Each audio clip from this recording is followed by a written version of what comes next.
السلام عليكم ورحمة الله وبركاته. حاليا لا صوت يعلو فوق صوت تصريحات دونالد ترامب اللي صرح فيها على زيادة التعريفة الجمركية على كندا والمكسيك والصين. دي من جهة، والتصريحات التانية اللي قال فيها عن تهجير القضية الفلسطينية وتهجير الفلسطينيين من غزة ومن فلسطين، وطبعا ان هم هيروحوا ناحية مصر والأردن. طبعا التصريحات دي كانت كارثية واستوقفت العالم كله، وده طبعا أثر على المهم عندنا الذهب.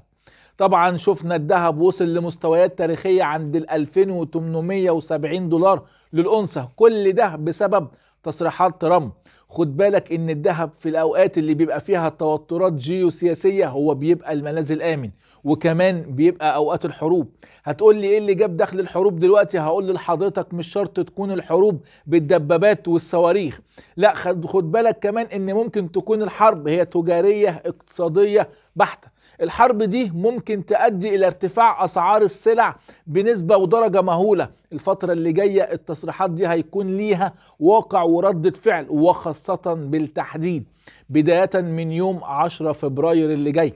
هتقول لي ليه؟ هقول لك وهجاوبك، بس خد بالك كمان السؤال المهم دلوقتي الذهب وسط الاحداث اللي احنا شايفينها دي هيروح على فين؟ هل هيرتفع تاني وهيكمل ارتفاع، ولا ممكن يصحح وينخفض، ولا ممكن يثبت على الاسعار الحالية؟ كل ده هجاوبك عليه. وما تنساش تعمل لايك، ويلا بينا. السلام عليكم. طبعا اي حد من حضراتكم حابب ان هو يتواصل معايا بشكل شخصي ممكن يتواصل معايا عن طريق جروب الواتساب او التليجرام، ده بيبقى اسرع من اليوتيوب، وهسيبه لحضرتك تحت في اول تعليق. تصريحات ترامب الحالية هي تصريحات مثيرة للجدل. طبعا شفنا الشاشة العالمية واتأثرت ازاي بالتصريحات دي، ووصلت عند مستويات ال 2870 دولار للأونصة، وده طبعا ادى لصعود الذهب في مصر، ووصل عيار 21 رسميا عند 4000 جنيه للجرام الواحد. خد بالك ان الذهب دايما بيبقى سابق بخطوة. الكلام عن فرض تعريفة جمركية على الصين ده مهم جدا جدا جدا وخطير جدا جدا جدا، لان الصين بتعتبر هي المنافس الاول لامريكا تجاريا واقتصاديا، ماليش دعوة بالسياسة. ولكن خد بالك ان الصين هي كمان طلعت وقالت ان لو تم فرض التعريفة الجمركية على الصين هي كمان هتفرض التعريفة الجمركية على امريكا. وطبعا ربطوا الكلام ده بتاريخ 10 فبراير اللي جاي. التاريخ ده هيبقى مهم جدا جدا جدا، لان طبعا لو الصين عملت كده امريكا هي كمان لازم هترد بالبلدي كده، اضرب المربوط يخاف السايب، علشان بعد كده محدش يقدر او يتجرأ ان هو يرد على امريكا وسياستها الفترة اللي جاية. عشان كده بقول لحضرتك لو التاريخ ده تم بالفعل فيه من قبل الصين، تم فرض الضريبة الجمركية على امريكا، الفترة اللي جاية هتشوف ارتفاعات في الاسعار، وممكن الفترة اللي جاية تشوف كمان في امريكا التضخم بيرفع مرة تانية. وخد بالك كمان الذهب هو كمان هيرفع. خد بال حضرتك كمان ان قضية تهجير الفلسطينيين اراضيهم دي قضية معقدة وصعبة جدا، لان طبعا ترامب عمال بيضغط على مصر والاردن علشان يتم التهجير الى اراضيهم. خد بالك كمان ان في حالة ان مصر رفضت القرار، طبعا امريكا هتلعب معانا على نقطة الضعف اللي عندنا وهي الدولار. ممكن الفترة اللي جاية تشوف الدولار يحصل عندنا ازمة جديدة. عشان كده كلنا بنؤيد قرار الرئيس عبد الفتاح السيسي في ان طبعا عدم تهجير الفلسطينيين وان هم ما يسيبوش اراضيهم الفترة اللي جاية. ده قرار طبعا الكل مأيده. خد بالك ان طبعا القضية الفلسطينية ما ينفعش الفلسطينيين يسيبوا ارضهم.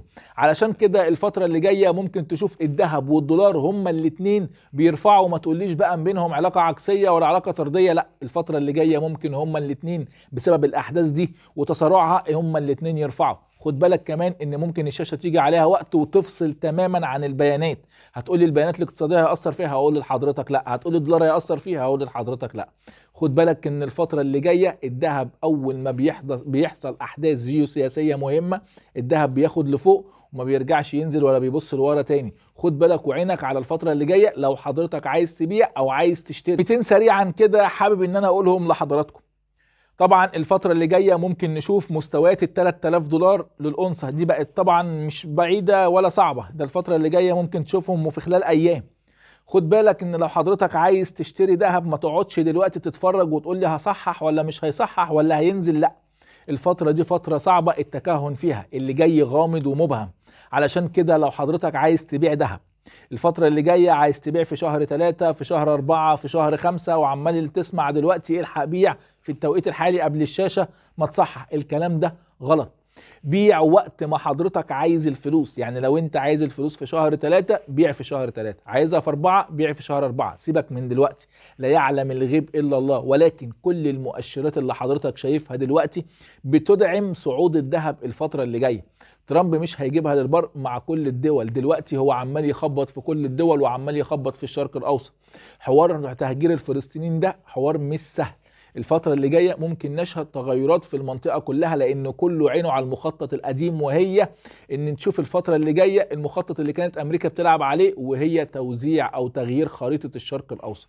علشان كده حافظ على ذهبك الفترة اللي جاية، ومبقاش فيه دلوقتي حاجة اسمها أبيع دلوقتي عشان أنا محتاج قدام. بيع وقت ما أنت عايز.